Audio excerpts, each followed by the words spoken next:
Hello and welcome to the Sandip Roy Show on Express Audio. The Sandip Roy Show.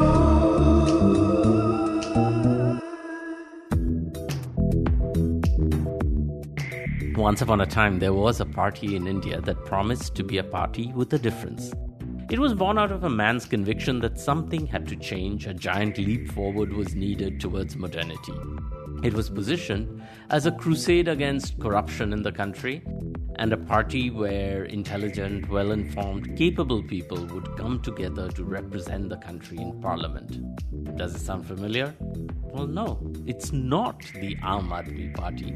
This was the very short-lived National Party of India started by film actor Dev Anand. It flopped almost instantly despite its good intentions. I tell this story, which I learned from the book Neta Abhineta, Bollywood Star Power in Indian Politics, to show that the Aam Aadmi Party, in some sense, capitalized on a long-building frustration in the country.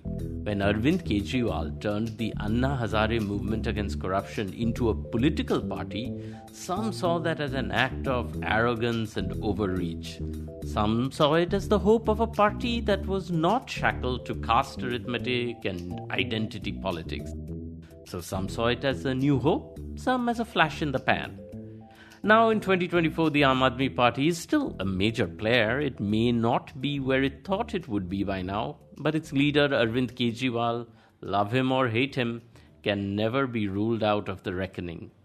Today, as the great election caravan in India approaches the final goalpost, we look at the stormy petrel of Indian politics, the Aam Aadmi Party, and whether Arvind Kejriwal is the person the BJP should be most nervous about. Joining us are Ashutosh, a former member of the Aam Aadmi Party and co-founder and editor of SatyaHindi and author of Hindu Rashtra, and Neelanjan Sircar, a senior fellow at the Center for Policy Research. He was previously an assistant professor at Ashoka University. Ashutosh and Neelanjan Sircar, welcome to the show. Thank you for having me. When I was reading articles on Aam Aadmi Party and Arvind Kejriwal from way back in 2013, I saw a feature, I think it was in Al Jazeera, which was headlined, Arvind Kejriwal, India's game changer. Then in 2020, after the Delhi elections, Lord Meghnad Desai wrote a piece called Why Kejriwal Win is a Game Changer. Now, after his release from jail, I saw headlines, is Arvind Kejriwal's release a game changer? So my question to both of you is, has he in fact changed the game within Indian politics, or are we still waiting for him to change the game? Ashutosh, maybe you can start?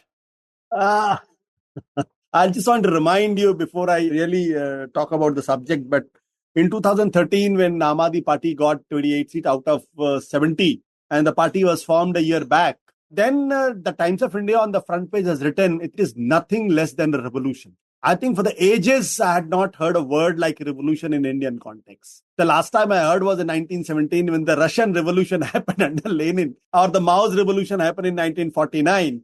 But since I have written a book on this and I have been very passionately tracking Arvind Kejriwal and his entire thing, I think it was nothing less than a revolution for the simple reason because a political party which was formed without any legacy, without any structure, without any resources, without any experience in politics, suddenly they formed a group of people and then they jump into the politics and they form a government in Delhi in 2015 when Modi's popularity was at its peak and he was considered to be invincible. It's not only about the parliament election, but after parliament election, he won, I think, 4 elections for his state assembly elections. And in that context, if a political party, just a 2 years old party, gets 67 seats out of 70, it was a miracle. Definitely it was a miracle, and it has decimated a party which was 125 years old, that was Congress, the party which was ruling Delhi for 15 years. So obviously something was changing in Indian context. Mr. Modi and BJP was there at the right time. So they rode that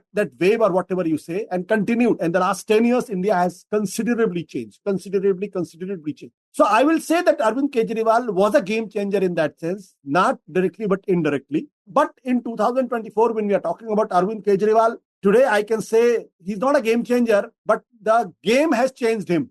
Now his vocabulary, his style of working, all kinds of accusations against him are the similar to any political party or to any political leaders.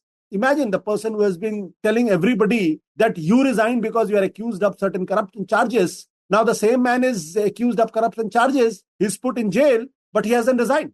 Can you imagine the prime minister tomorrow if he's in jail, whosoever the prime minister is, and he said, I'll run the country from jail? It's a bizarre situation. Well, we'll get into how he's changed. But Neelanjan, what do you think?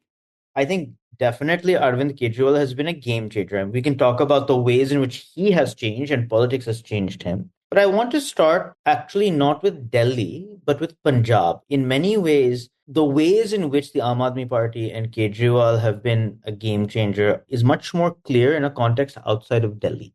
So Punjab, you will remember that in this last election in 2022, the Aam Aadmi Party swept. 5 years earlier in 2017, we were expecting the Aam Aadmi Party to do well, but in the run-up to the election and then during the election, it faltered quite badly. Something to do with rumors, attaching them to Khalistani militants, some other concerns. Now, normally, a party in India, what we would expect is you've built some ground. What do? You build stronger institutions within your party. You build ground-level cadre. What did the Aam Aadmi Party do? It gutted itself. Anybody who you associated with the party in 2017 no longer existed. So when I was doing field work in the last Punjab election, I was talking to a Congress party. And he said, we have no idea how to compete against the Aam Aadmi Party. People are talking about Kejriwal.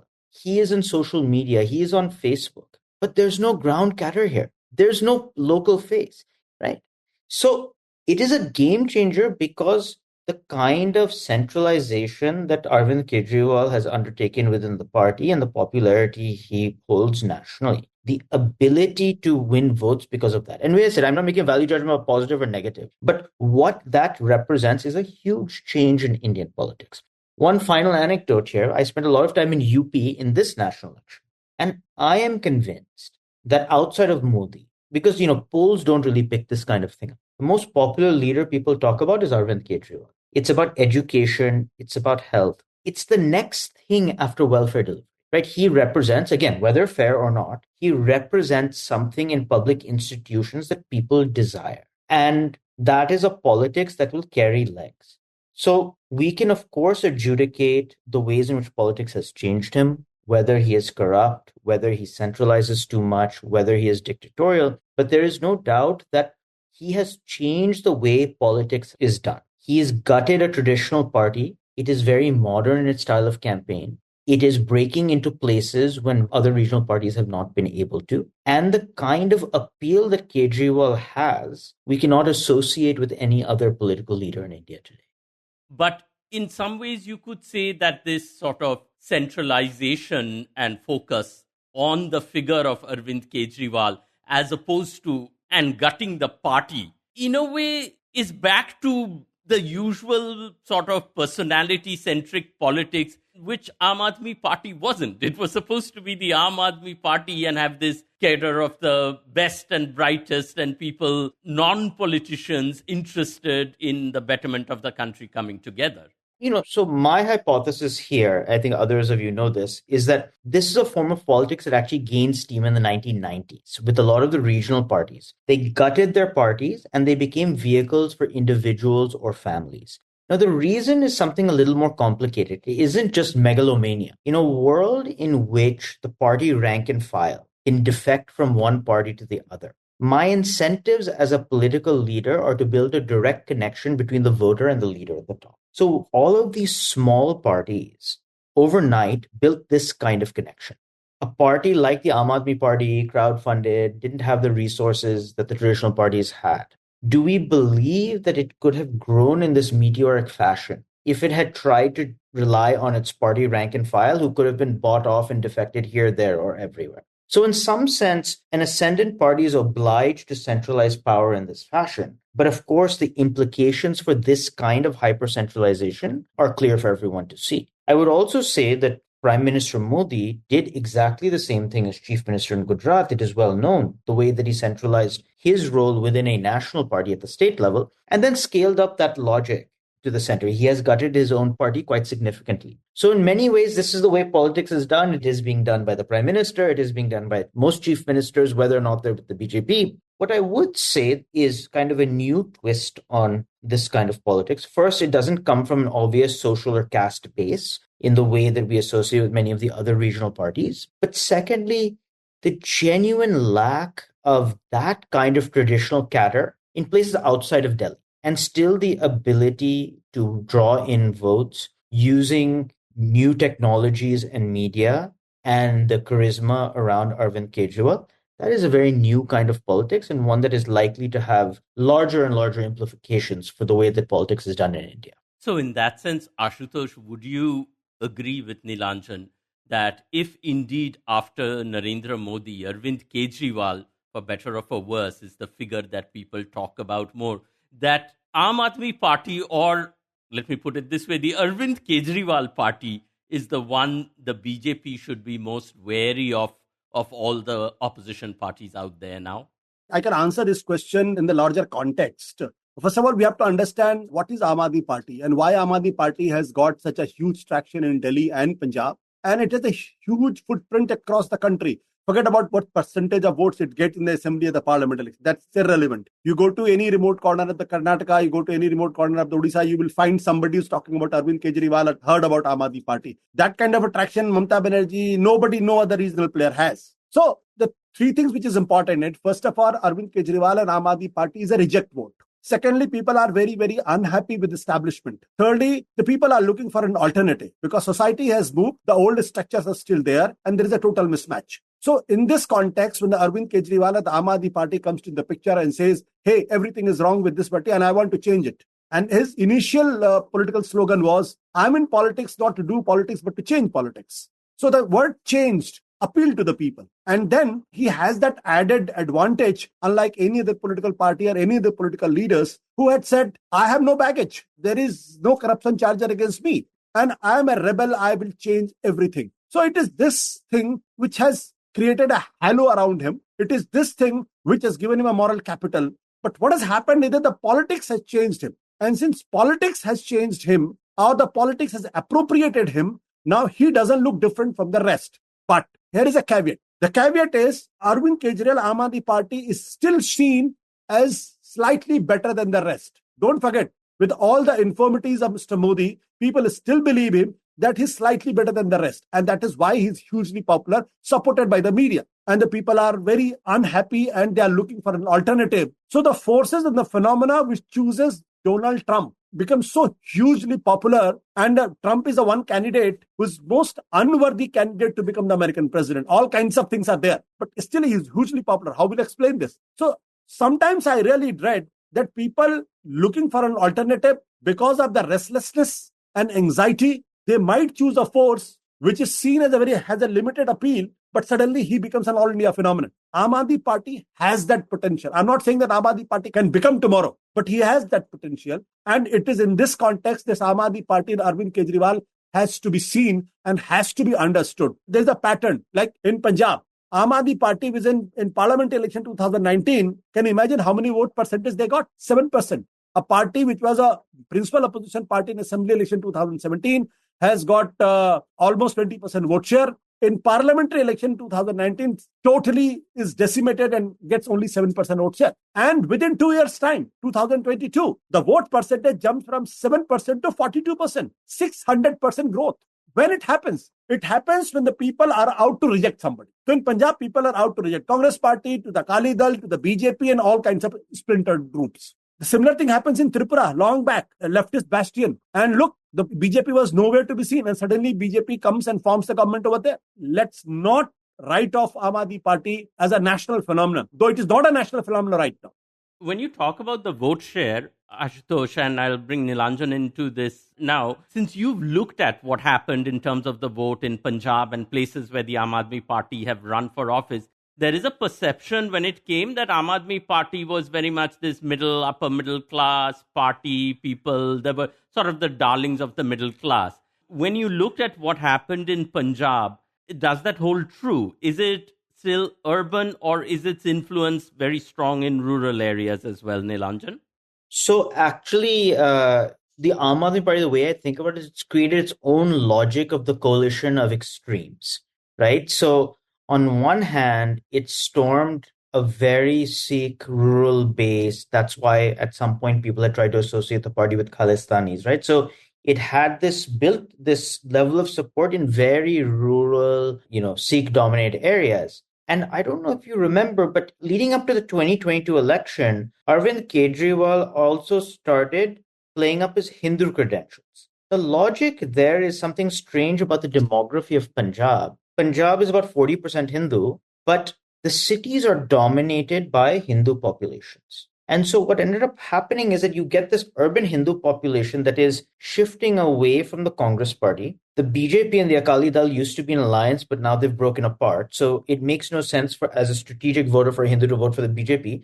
BJP has no chance of forming government. And Arvind Kejriwal and the Aam Aadmi Party becomes a natural option for the Hindu vote, urban vote. But on the other hand, you have this very rural Sikh base, right, in certain places. So, what is happening? I think coming back to an earlier point, the reason why Aam Aadmi Party is such a different phenomenon is that it's very hard to tie this party to any ideology or any social base. And so you are able to put together these sort of extreme coalitions that may not have historically had very much to do with each other.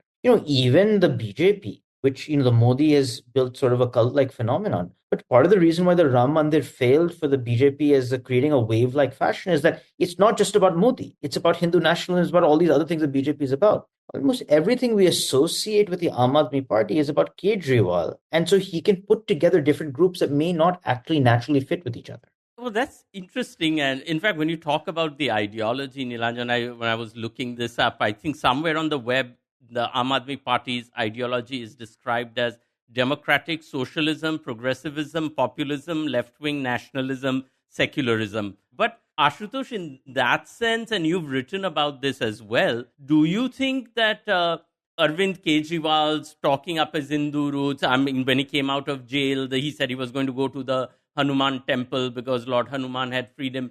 Is this sort of opportunistically realizing that Narendra Modi's Hindu nationalist agenda is a vote winner and I need to get on that formula? Or do you think this is changed, man?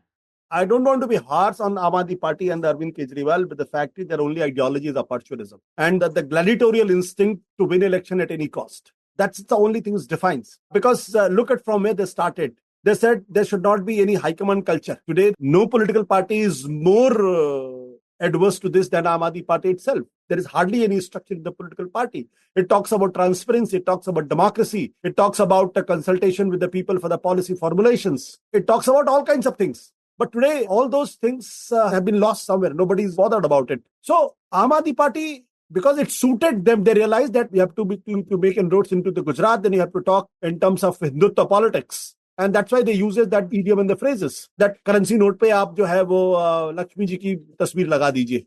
And so आप देश की अर्थव्यवस्था पूरी तरीके से ठीक हो जाएगी. What kind of politics you are doing? So I don't think they have any structured ideology per se. In fact, the only political party which has a structured ideology is the BJP and the RSS. Even the Congress do not have that. Even the Aam Aadmi Party doesn't have. Other political policy also do not have. But Aam Aadmi Party has no... Maybe the communists do?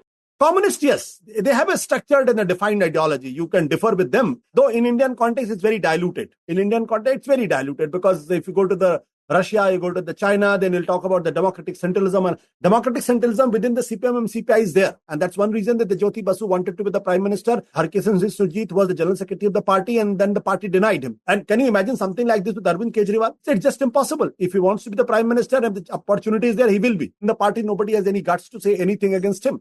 Aam Aadmi Party doesn't have anything. It doesn't have a structure. It doesn't have an ideology. It had few stray thoughts. Now, the only ideology is to win election come what may. If talking about Hindutva suits them, to win election, he will do that. They can go to the Kerala and talk about communism. But एक चीज जो उनको credit देनी पड़ेगी is the politics of freebies. And the politics of freebies, which they started in Delhi, now it has become the currency to win election for every political party, be the BJP, be the Congress or anybody else. One factor which I would like to add is that Aam Aadmi Party is a very unpredictable phenomenon. It's a very... Which is a good thing, right? It can surprise people. It can surprise people, but a country like India, the unpredictability is not good because there is too much diversity and the diversity can get very intimidated by the unpredictability. Look at the way the diversity in the country is reacting to or resenting to Modi's politics.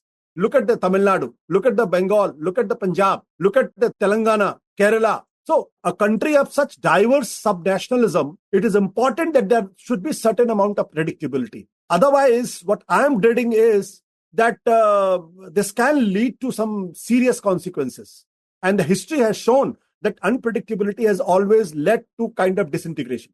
Well, Neelanjan, when Ashutosh lists the sort of the liabilities of the Aam Aadmi Party, its unpredictability, its over centralization, the fact that nobody will speak against an Arvind Kejriwal. I wonder, when you look at that and you look at the context of other political parties, do you think of that as a liability, or do you think of that as a sort of necessary quality right now for a party who wants to win elections at any cost?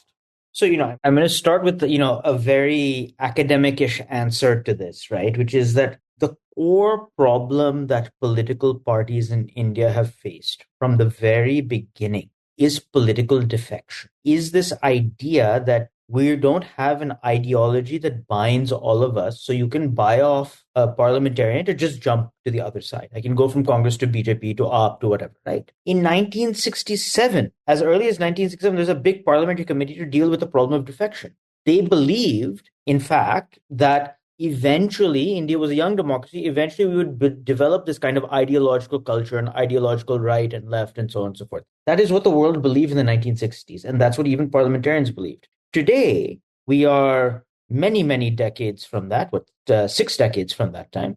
And India, if anything, has become even less ideological. The dominant parties are those which don't have to spell out an ideology, that have exactly the kind of flexibility that you have talked about.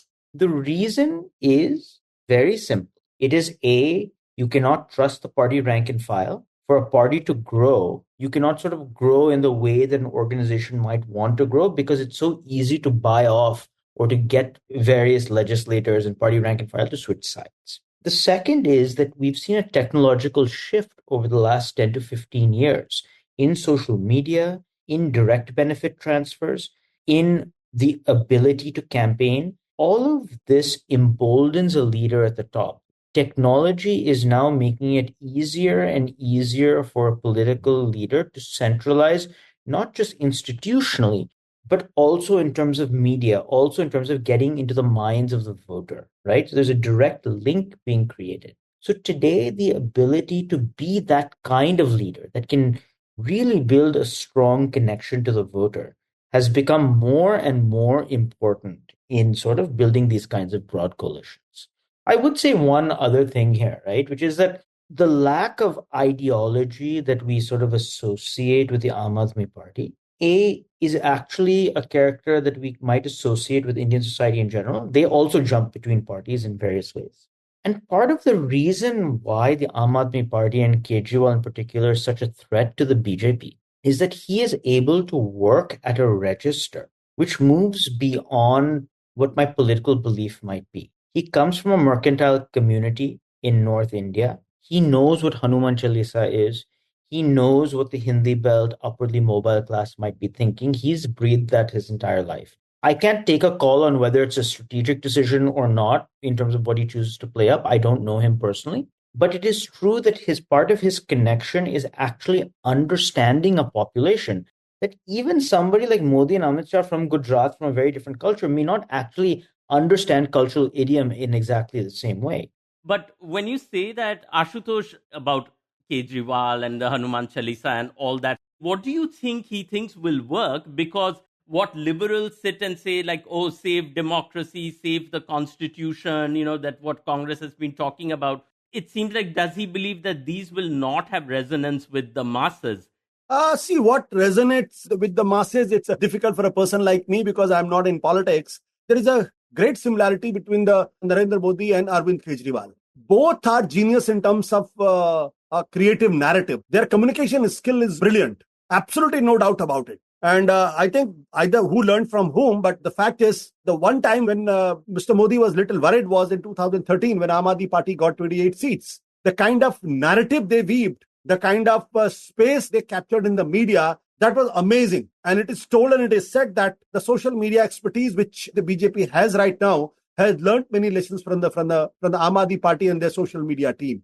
So I want to add what the Neelanjan was saying about the ideology. See, it's very, very interesting, but ideology has its own constraints because they create a kind of a narrative and believe that this is the narrative which is the truth. Rest is not truthful at all. So whether it is a communist ideology, whether it is nationalist ideology, or whether it is Hindu ideology, they have firm belief in what they think and how they think. And that is why they create enmities, because anybody who is opposing that ideology automatically becomes an enemy of that because the conviction level is so high. Whereas the Congress and the Aam Aadmi Party doesn't have an ideology. And so they can very well adjust with any situation. One day they can be very happy with the liberals. The next day they can be very happy with the conservatives. One day they can be very happy with the BJP. The next day they can go with the Congress. So they don't have to tweak their ideology. But the BJP has to tweak many things. And they have to answer many things if they align with the PDP. So the very next day, people will ask questions that how come you're aligning with the force which is against, which you have called the anti-national. You have abused them left, right and center. But Mr. Modi presides over a reservoir of information and the research, which not many people are privileged enough in this country. Because the RSS for the almost 100 years has been working in every state, have been working, interacting with every culture, have been trying to engage every culture. And that is why the new thing which has happened in Indian politics in 2014, maybe earlier also, that they have resurrected many local heroes, which we have not heard. The Congress failed there because in order to connect with the local community or to the local caste, they have resurrected many, many local legends. This was the experiment done by Kanshiram and the BSP long back when they were trying to build a Dalit movement in the country. They resurrected many, like the Periyar Mela used to happen in every part of the country. The Jyotiba Phule Mela used to happen. The Ambedkar Mela used to happen. But the BJP and the RSS has taken to the different level. Since you were talking about the RSS, maybe, some people, and including Prashant Bhushan, said the RSS also helped prop up the Anna Hazare movement. Do you think there's credence to that? I think it's a difficult question to answer, but I've always maintained that this was movement not created by the RSS. Because who creates the movement? Basically the leaders. And who were the leaders? Arvind Kejriwal, Prashant Bhushan, all of them. Prashant Bhushan is a hardcore anti-RSS. Arvind Kejriwal, as much I know, is not a RSS protege. There were attempts to hijack that movement when the Anna movement was happening, but they confronted it with a lot of vigor. And what I'm not denying is that when the movement was connected with the people, when the movement got powerful, then the RSS tried to exploit that movement. RSS tried to multiply that movement. So if there were 10 people coming on the streets fighting for the Anna movement, RSS multiplied by 100 because RSS has that kind of resources because they realized that if this movement gets bigger, then it will help them discredit the Congress party. If the Congress party nationally is discredited, then who will be the default beneficiary? The default beneficiary will be BJP. That is exactly what happened in 2014. Aam Aadmi Party was not in a position to exploit those sentiments for the political purposes, but BJP was comfortably placed. So I'm only saying is the Anna movement was not a creation of RSS, but yes, RSS exploited that movement to build, to discredit Congress party and form the government in 2014. So in that sense, would you say the Aam Aadmi Party naively allowed itself to be used to bring the BJP to power? It will be oversimplification because see, every mass movement is a mass movement because every section of the society participates into that. So when the movement against emergency started, then left, right and center, everybody joined. If there was a Jayaprakash Narayan, there was an RSS. And if there was a RSS, there was a CPM. CPI was aligned with Indira Gandhi. So every mass movement, and India is such a big diversity, and there's so many ideologies working at the grassroots level that unless all those diversities, all those ideas are participates in that movement, it cannot become a mass movement. And one of the problems with the BJP right now is, one of the weaknesses of the BJP is that BJP tries to be an all-India political party, but the fact is it is still not inclusive enough to accommodate or engage with the Tamilian culture, to the Malayalam culture, to the Bengali culture, to the Punjabi culture. And that is where the weakness lies.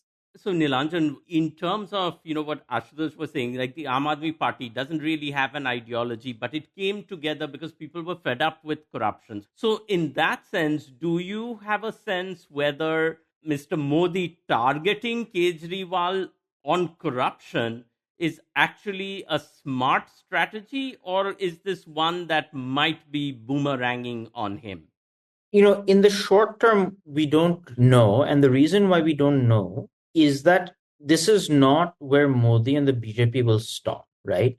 We sort of imagine it's very likely, even if the BJP loses a number of seats compared to 2019, that the NDA will form government and Prime Minister Modi will be Prime Minister again.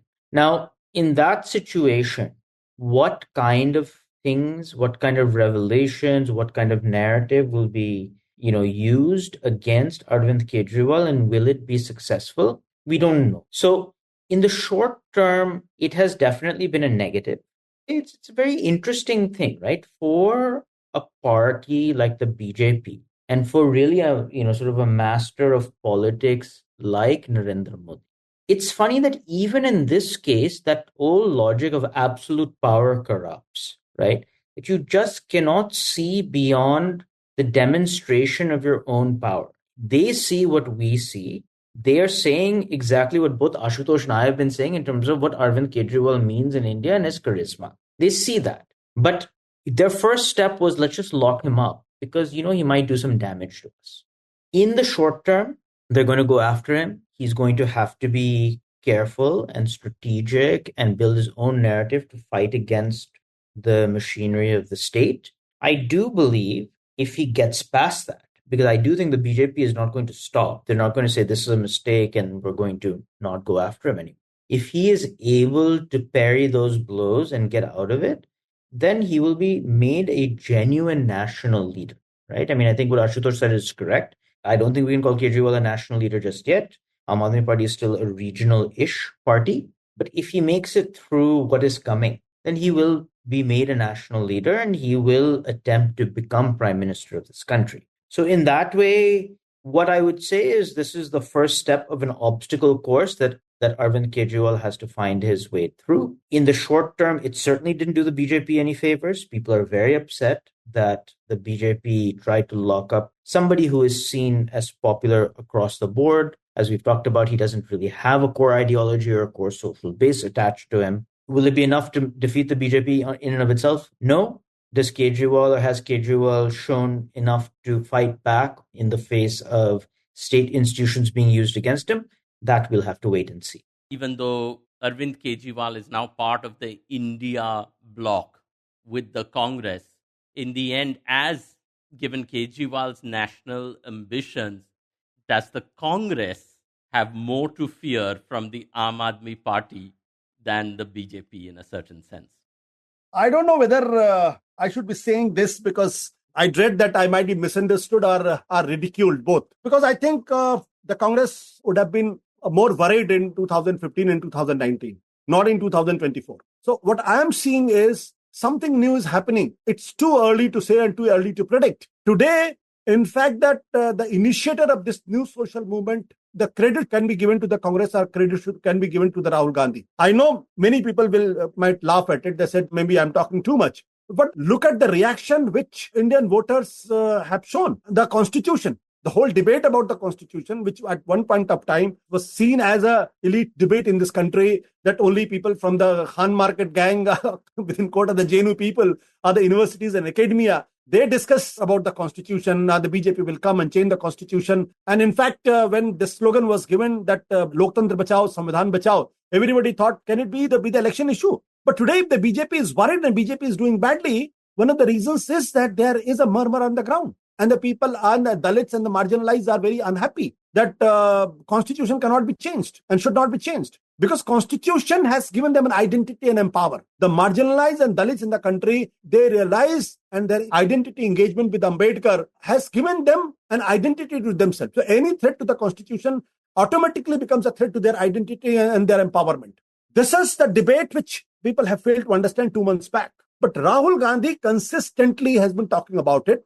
He has the debate which has started from the Kolar rally in Karnataka elections in almost 2023 that the caste census should be held and the 80% population, that is the OBC, Dalits and the Muslims, have been disenfranchised into our power structure. This is getting resonance this time and maybe feeble at this moment. But today, if the Modi is worried and the BJP is worried, one of the reasons is that a new social phenomenon is emerging. It's very feeble. I'm not saying that it has become very dominant. I'm not saying that because of this movement, the Modi is going to be dumped into the history. No, I'm not saying that. Modi can still win in 2024. The BJP can still form the government with the help of allies. But there you can see sprouts. Whether this will become a tree in 3-4 years' time is debatable. I could see that there's a rebirth of the Congress party. Rahul Gandhi has reignited new energy in the Congress party. It is started looking for a new social forces. The Congress has never talked about OBC politics ever in its history. First time there is a leader which is talking about OBC politics. And it is trying to align with the marginalized in the larger context. Then he's also projecting himself as a rebel. Look at what he said in Chandigarh. He said, I am born in this system. I know what is wrong with the system. I know how this system has victimized the marginalized and the poor and the lower caste people.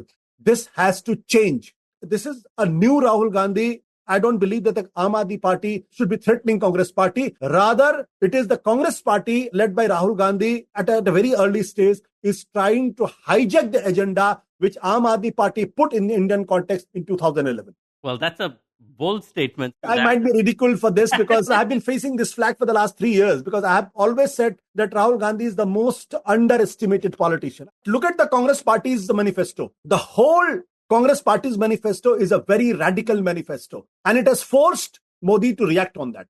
Right. The day this manifesto came into the existence, Mr. Modi said this is Muslim League's manifesto of 1935. So it talks about reservations for the OBCs in private sectors. It talks about lifting the ceilings of 50%. It talks about the 50% reservations for the women. So it is basically trying to hijack the agenda and the parties should be worried about, should be the Akhilesh Yadav, should be Tejaswi Yadav and the regional parties which have been the pioneers of the Mandal movement. So Neelanjan, do you want to react to that?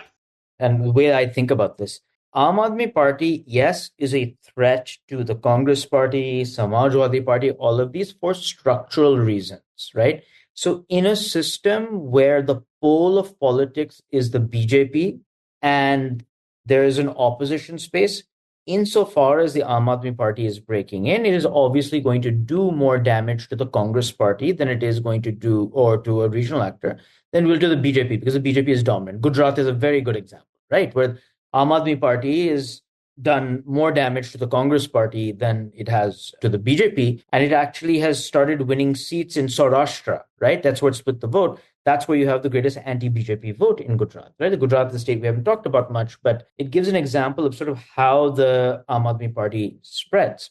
But I would also say that in terms of the minds of the voters and who the vote and which kind of voter falls for Aam Aadmi Party's appeals and Kejriwal's appeals, it's actually a much bigger threat to the BJP. I'm going to use a phrase that we haven't heard since 2014, the aspirational voter, right? Aspiration has turned to desperation at this point.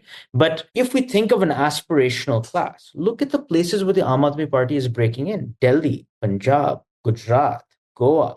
These are all places that are more well-off states. Punjab is, of course, fallen on hard times now, but these are places where people see themselves as upwardly mobile, who are engaged in capital, right? This is exactly the population and young technology. This is exactly your old aspirational voter that we associate with the BJP.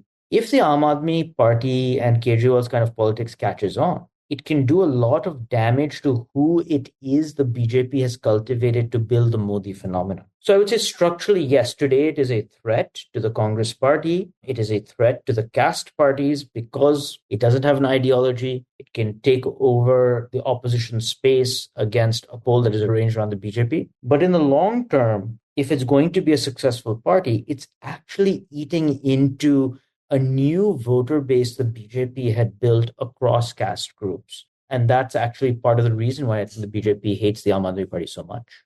Since we've talked about what the Aam Aadmi Party faces, and given that it has a chief minister who at the end of the election campaign is supposed to go back into jail and face whatever is going to, and money laundering, this is a long, protracted process ahead. What do you think is the biggest challenge for the Aam Aadmi Party right now in terms of spreading its footprint and holding its flock together? Since, as you've both mentioned, it A, relies exclusively on the charisma of an Arvind Kejriwal who might well be in prison, and B, it doesn't necessarily have an ideology to hold its flock together, which gives it a flexibility when it moves into different states, but also a kind of diffuseness. I don't have anything deep to say about what kind of politics this represents going forward, the kind of challenge that the Aam Aadmi Party will have when Kejriwal is sort of battling for actually a certain amount of freedom outside of state institutions. What I can say is the following. What the time in jail showed up is that even if the state is coming after you, Kejriwal and his team have demonstrated the capacity to continue to connect to the voter even when all of this is happening. So I don't see that as necessarily eating away from the Aam Aadmi Party. Where, however, it is going to face bigger challenges is that if you take the states I just talked about, these are states that are fairly well off, right? Actually, the kind of politics, to go back to a point that Ashutosh made, the kind of politics that Rahul Gandhi speaks about is actually a politics that has the ability to gain popularity in the poorest states and among the poorest communities in India. It's not clear that Kejriwal, he's been able to do it in Delhi, but Delhi is a wealthier state and has a certain kind of money for hospitals and schools and so on, wealthier union territory. So the challenge for the Aam Aadmi Party, if it's going to go national, is what you mentioned, right? Which is without Kejriwal, if he's somehow a gag order is put on Kejriwal, what does the party become? But I think they've shown the ability to parry in that situation. But if you're going to truly be a national party, you're going to have to move beyond what I call the aspirational class, even among the poor, right? And actually figure out how to speak to a much larger population. And that's, remains to be seen. See, history will not assess Aam Aadmi Party for how many states they had won, or what kind of administration they had given, or what kind of government they had given. The Aam Aadmi Party will always be assessed in history for shaking up the system. The way they have shaken up the system and made people realize that 70 years is a pretty long time in politics to continue with the same speed. So the Aam Aadmi Party's, the role is just to make people realize that the old structure is dead. Old structure has failed to address people's issues. See, I always like to say this. I'm not saying that it is a revolution, but it's a nothing less than a revolution. What has happened in the last 10, 12 years is nothing less than a revolution. India has completely changed. Three things has happened. First, the new phenomena had delinked itself from the past. It has created disruption in the society, and it is moving towards for a deconstruction. Delinking in the past, you know how the last 70 years had been rubbished by the Modi government and by the new social phenomena. There is a total disruption in the society and politics, a very new kind of politics, very new kind of the discourse is taking place. And why it is happening? Because you can't disrupt unless you have a motive to create something new. What is that? There is an attempt to create a utopia called Hindu Rashtra. So first of all, you have to destroy, then you have to construct. So all three things are available within our vicinity and we can see it happening. And I think the establishment has also realized that we need to change. So the tonality of change, which is coming from the Rahul Gandhi's speech and with the Congress party and from other political parties also, is a realization that if you don't change, you will be finished. This is what and how the Aam Aadmi Party's role and the Anna movement's role will be assessed in history. They had, जिसे कहते हैं ना कि कुंभकर्ण की नींद से पूरे देश को जगाने का काम किया है, तो वो जो लोग कहते हैं कि ये सरकार बना लेंगे और सरकार बना के अच्छा चला पाएंगे, वो इनका रोल नहीं था. Their role was an agent provocateur. They instigated, they made people realize कि बाबू बहुत हो गया, अब आपको बदलने की जरूरत है, अब ये पुराने ढर्रे से काम चीज चलने वाला नहीं. The secularism has to redefine, the engagement with the religion has to be redefined, the old concept of politics has to change. Because today there's Mr. Modi and for them, Sam Dam Dandabet sab kuch hai. Secularism is dead and India cannot survive without secularism. But will the old secularism work? No, it will not. You have to reinvent the word called secularism. So once you were very proud when you joined the Aam Aadmi Party, do you think that the party might surprise you one day and you might feel like joining it again? I was surprised. That's why I joined Aam Aadmi Party. I left because I was surprised again by their politics. Well, never say never. There might be another surprise in store for all of us. But Ashutosh and Neelanjan Sircar, thank you so much for joining us today. Thank you. Thank you. Wonderful. Thank you. Ashutosh is a former member of the Aam Aadmi Party and co-founder and editor of SatyaHindi and author of Hindu Rashtra. Neelanjan Sircar is a senior fellow at the Center for Policy Research. He was previously an assistant professor at Ashoka University. Cast your vote for us, I hope, on Facebook and Twitter and Instagram at Express Podcasts. This show was produced by Shashank Bhargava and edited and mixed by Suresh Pawar. Thanks for listening. This is Sandip Roy on Express Audio.